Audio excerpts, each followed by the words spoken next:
Hello friends, నమస్తే. నేను మీ చంటి, తెలుసు కదా. అయితే నేను ఒక మూవీ స్టోరీ రాశాను ఫ్రెండ్స్. ఇగో ఈ బుక్ అంతా అదే మూవీ స్టోరీ అనమాట.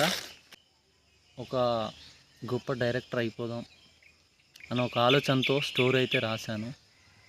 ప్రొడ్యూసర్ దొరకలే.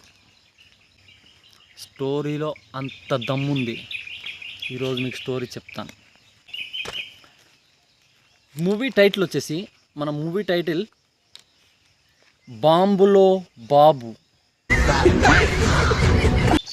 ఓపెన్ చేస్తే ఒక అందమైన చుట్టూ పొలాలతో ఉన్న అందమైన పల్లెటూరు.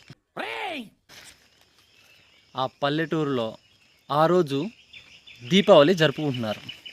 మాతాబులు వెలిగించడం, సుంచుబుడ్లు, రకరకాలుగా బాంబులు, లక్ష్మీ బాంబులు, 100 వాళ్ళ 1000 వాళ్ళ, ఇంకేం మరి ఊరంతా సందడిగా ఉంది ఆ రోజు. ఆ సందడి వాతావరణం ఒకవైపు ఉంటే,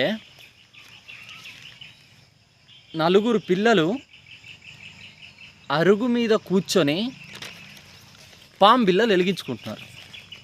ఒక పిల్లవాడు పాంబిళ్ళ అలా చేసి ఇలా వెలిగించాడు. అది కాలుకుంటూ ఇలా బయటికి వచ్చి కాలుకుంటూ వెళ్ళి కట్ చేస్తే పొలాల్లో దడేల్మని 4 బాంబులు పేలి మన హీరో దడేల్మని బాంబులోంచి వచ్చాడు. మన హీరో 4 అనుచరులు.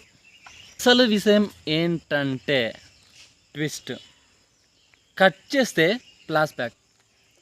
ఫ్లాష్ బ్యాక్లో హీరో యొక్క శత్రువులు 30 సంవత్సరాలుగా బాంబులోనే హీరోని 3 అనుచరుల్ని పాతి పెట్టేశారు.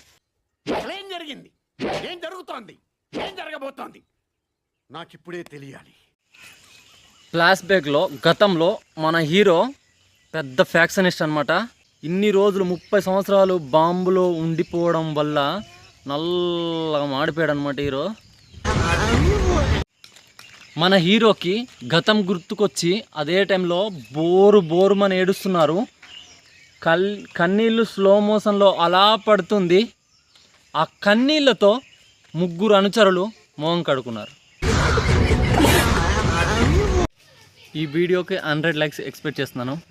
జస్ట్ 100 లైక్స్ ఇస్తే చాలు. ఫ్లాష్ బ్యాక్ స్టోరీ చాలా బాగుంటుంది, చాలా ఫన్నీగా ఉంటుంది. ఇంకా మీకు చాలా బాగా ఎంటర్టైన్ చేస్తానని అనుకుంటున్నాను. నన్ను సపోర్ట్ చేయండి ప్లీజ్. ఏంటంటే నాకు వీడియో తీసేవాళ్ళు గట్రా ఎవరు